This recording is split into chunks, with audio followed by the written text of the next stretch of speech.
सभी दोस्तों को जय श्री कृष्ण। दोस्तों, कलयुग के प्रहर में धर्म की हानि और अधर्म का प्रचार होता है। ढोंगी पाखंडी जीत में और सत्पुरुष अलाचार होता है। ज्यों-ज्यों कलयुग अपनी युवा अवस्था की ओर कदम बढ़ाता है, त्यों-त्यों गरीब आदमी गरीबी में पिसता जाता है। कलयुग की एक अटल सच्चाई है, इज्जतमंद के 3 नाम, लुच्चा, गुंडा, बेईमान। कलयुग में उन्हीं की इज्जत होती है जो दूसरे का हक खाते हैं, गरीब से 100 कोस गरीबी का मजाक उड़ाते हैं। हिंदू धर्म गीता में एक एक अध्याय जिंदगी की एक एक तह खोल कर बताता है, फिर भी नादान मनुष्य की कुछ समझ नहीं आता है। एक दिन अर्जुन ने श्री कृष्ण भगवान से कहा, हे मधुसूदन, आज आपको मेरा एक संशय दूर करना है। कृष्ण भगवान कहने लगे, कहो पार्थ, क्या संशय है? अर्जुन कहने लगे, हे महाबाहो, और तो सब ठीक ठाक हैं, परंतु एक बात बताओ, जो नास्तिक होते हैं उनका समय मस्ती के साथ, और जो तुम्हारे भगत होते हैं उनका समय कठिनाई के साथ क्यों गुजरता है? आप तो न्यायकारी कहलाते हैं, फिर ये कैसे न्याय है? धर्म तराजू आपके हाथ में है, फिर भी यह धर्म क्यों? आप कण कण में समाये हो, फिर भी आपको दिखाई नहीं देता। धर्म कर्म में विश्वास करने वाले भूखे सोते हैं, परंतु बेईमान आदमी मौज उड़ाते हैं। ये क्या रहस्य है आपकी खुदाई का? श्री कृष्ण भगवान कहने लगे, हे पार्थ, मैं आपको हर सवाल का जवाब दूंगा, लेकिन आप धैर्य रखिए। एक कारण तो ये होता है, उनकी आस्था तो अच्छी है, लेकिन वो लोग धर्म को आचरण में नहीं लेते, समय असमंजस में खोए रहते हैं। असमंजस भरा कार्य कभी पूर्ण नहीं होता। इंसान पहली बार कोई गलती करता है तो वो गलती है, लेकिन दोबारा वही गलती करता है तो ये उसकी इच्छा होती है। वह ज्ञान रूपी नेत्र होते हुए भी कपटी मन की आंखों से देखता है, जो उसके कष्टों का सही कारण बनता है। एक उसका विश्वास अटल नहीं होता, वह जल्दी ही अपने फैसले को बदल लेता है। श्री कृष्ण भगवान कहते हैं, हे पार्थ, ये सब कर्मों का खेल है। इंसान जैसे कर्म करता है वैसा ही परिणाम भी पाता है। मैं आपको एक छोटी सी कहानी बताता हूँ, जरा ध्यान से सुनो। एक बार एक नगरी में 2 प्राणी रहते थे। एक तो भोलेनाथ का पुजारी था, रोज मंदिर में जाया करता, और दूसरा अधर्मी अत्याचारी था। समय गुजरता गया, भक्त अपनी भक्ति के अनुसार जीवन यापन कर रहा था और अधर्मी पाप के अनुसार दूसरे के हक को छीन कर खा रहा था। उसका विश्वास भी भोलेनाथ पर ही था। एक दिन मौसम ने करवट ली, जोर की बरसात होने लगी। गांव में जो शंकर भगवान का मंदिर था, भगत ने सोचा, आज नहीं, मैं कल सवेरे मंदिर में जाऊंगा।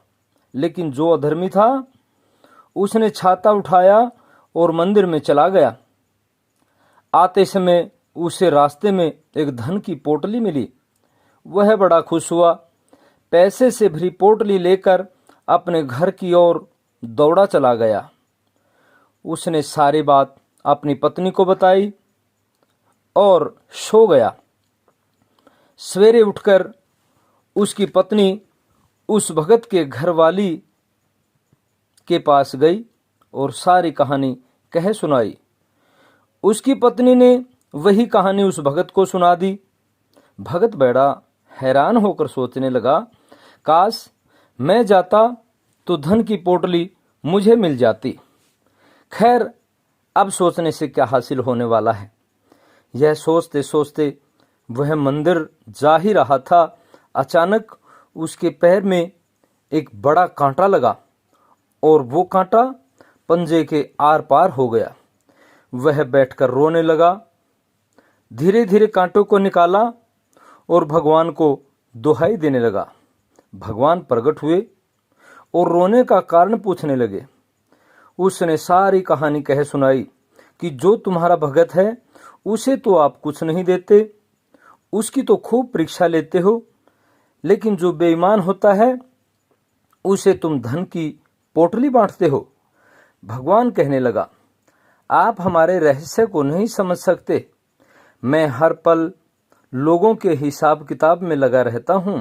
सुनो, जो धर्म की पोटली मैं अपने भक्तों को बांटता हूं उसमें किसी का कोई हिस्सा नहीं होता, और जो धन की पोटली उस भगत को मिली है उस समय उसके नसीब में जो राजयोग था उस समय धन की पोटली के अंदर परिवर्तित हो गया, लेकिन उसे बुरे कर्मों के कारण उसे इस पोटली में ही संतोष करना पड़ा।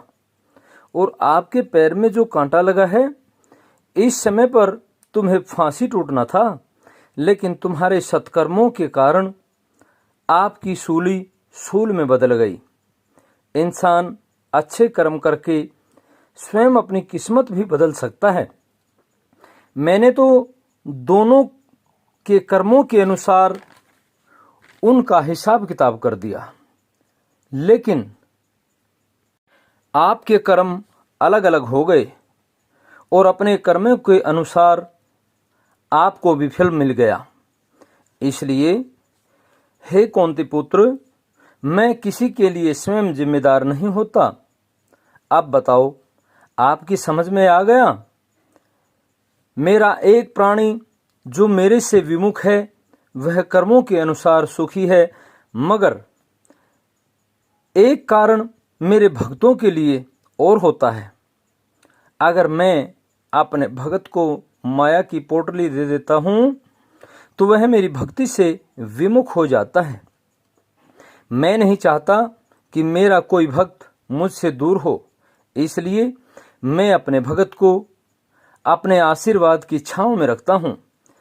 जैसे कुम्हार बर्तन को ऊपर से पीटता है लेकिन अंदर से सहारा भी देता है, मैं अपने भगत को टूटने भी नहीं देता। इसलिए हे धनंजय, अब आप समझ गए होंगे मेरे भगत दुखी क्यों होते हैं, मैं अपने भक्तों की कदम कदम पर परीक्षा क्यों लेता रहता हूँ।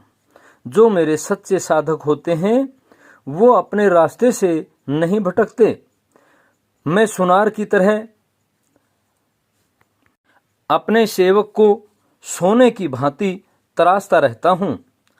आपको ये कहानी कैसी लगी कमेंट करके ज़रूर बताएं और इस वीडियो को एक प्यारा सा लाइक ज़रूर दें। हमारे YouTube चैनल वास्तु ज्ञान टोटल को सब्सक्राइब ज़रूर कर लें, नोटिफिकेशन बेल को ऑन कर लें।